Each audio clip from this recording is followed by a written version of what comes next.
iHeart Podcasts. Hear more Gold 101.7 podcasts, playlists, and listen live on the free iHeart app. Jonesy and Amanda. Jam Nation. Our next guest is Colonel Chris Hadfield, acclaimed astronaut, test pilot, spacewalker, spaceship commander. He's done so much and he charmed the world when he sang this song in space. This is ground control to Major Tom. You've really made the grade. I love that. Love it. Well, Chris is heading back to Australia and we're thrilled to have him with us now. Hello, Chris. How are you? Hello, I'm doing great, thank you, and thanks for playing that song, and it's nice to be chatting with you both. Do you get some sort of royalty out of that? I suppose it goes to David Bowie's estate, but you get a bit of a performer slice? In truth, that song, David Bowie lost control of it legally, and so the money goes to a law firm, actually. And I don't get a royalty, but, that's just how it goes, even for as successful and brilliant a musician as long as a lawyer's getting the money, Chris, the world's that's in great. good hands. That's good. So much to talk about at the moment in terms of space. Let's talk about, the most obvious one, Katy Perry, Gayle King, etc., heading into space and being called astronauts. Was it fair that the world reacted strangely to that and thought that doesn't feel right? Was it fair? I don't know who it's fair to. It doesn't really worry me at all. I mean, when the Wright brothers saw the very first airliners starting to fly and taking wealthy passengers for rides, I don't think they were mad about it or chagrined. They could easily see the difference between a pilot and a passenger, and they're both. They're both air travelers. They're both maybe even aviators. When you fly on Qantas, are you an aviator? Just sorta. So if you fly on board a spaceship as a passenger, are you an astronaut? Yeah, sorta. I mean, it's just a word. I'm not too worried about it.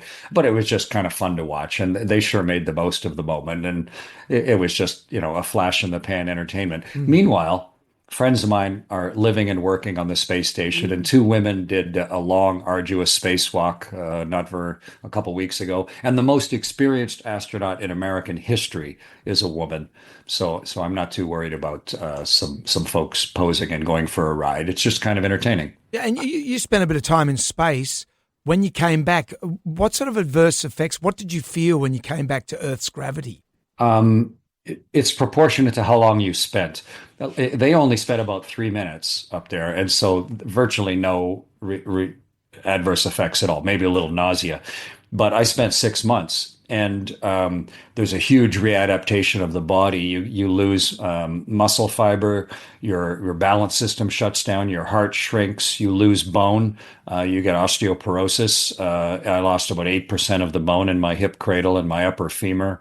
And it took a significant amount of time for each of those things to readapt to Earth when I got back. The longest one was my skeleton, and that's about 3-to-1. So if you spend 6 months in space, it took about 18 months to get my bone density back up. Wow. So, but it was worth every second of it. I believe Sounds it. Well, Suni and Butch spent 9 months up there. They didn't expect to be in the space station for that long. Psychologically, how would that have been for them to hear your journey is being extended? That's a head game, isn't it? Yeah, but they were completely ready for it. And I think the worst head game would have been if they had taken the enormous risk of flying a brand new rocket that no human being had ever flown before, and then a spaceship built by Boeing that no human being had ever flown before. The risk of that was huge. And so to fly all the way up and successfully dock with the space station and only stay for a week and then come back, what a travesty of trade-off of risk. The best thing that could have happened for them did, which was, hey, we're not just going to bring you home after just a week. You get to stay. You get to actually live and work in space, which is what astronauts train for and dream of. It's it's what we do for a living. And so it was the greatest reward for them both. And they were super productive. They made the space station more productive. Sonny was the commander of the space station. They did spacewalks together. And both of them have said that they hope to get a chance to fly in space again. So they were never stranded. There was never a second up there they didn't have a vehicle to come home in. There was all sorts of political and uninformed posturing about it, but they had the time of their lives. And I've spoken with Sonny recently, and they're really hoping to have a chance to fly in space again. So it's what astronauts do for a living, and it's just kind of funny sometimes to see how it gets misrepresented by folks who are on the periphery of it. There's a lot of cynicism around the billionaires who are funding these flights at the moment. But is that the only way we'll be able to explore space now? NASA can't afford it on its own. Is it right that we hitch rides with the billionaires? Well, cynicism is the easiest of all positions to take because it allows you to do no work and express an opinion. So it's fine, be a cynic, but actually try and go to space. That's hard. And that takes a lifetime of work. So I listen far more to people who are doing things than people who are sitting in the comfort of their chair at home and being cynical. You used to have to be a trillionaire to fly in space because the technology was so bad and so early. You had to be the United States or the Soviet Union. No one else could possibly afford it.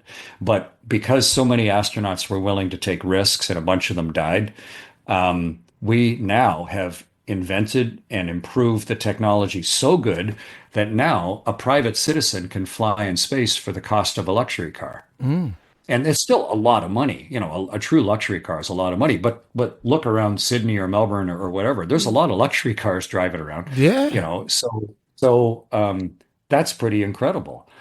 And the fact that wealthy people run huge companies is nothing new. It's really complicated to fly in space. And Jeff Bezos formed Blue Origin in 1997, I think. And he's only put one rocket in space, like in orbit. He's put some suborbital ones, but only one rocket in space in all that time. And he's put billions and billions of his own money into it. And he's made zero profit. And Elon Musk started SpaceX 23 years ago, I think, maybe 24 years ago. And he put billions of his own money into it. But he found ways to have people buy his product way earlier so that now he actually leads the world in launch technology and is pulling away from all the competition. And very shortly, just in a couple days, he's launching the Starship again, which should radically change access to space. I don't excuse either of those men for the bad things they do. They are hugely imperfect human beings.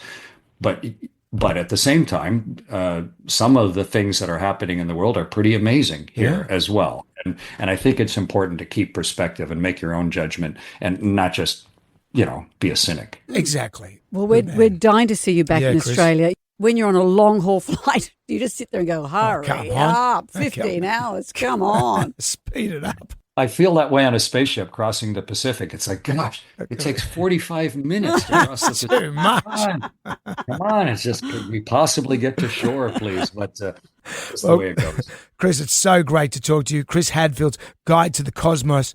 Head to fane.com.au. Chris, so great to chat to you. Thank you for joining us. My pleasure. I'm really looking forward to being in a bunch of different cities across Australia in late June and early July. I hope to see folks there. Fantastic. Thank you, Chris. Good on you, mate.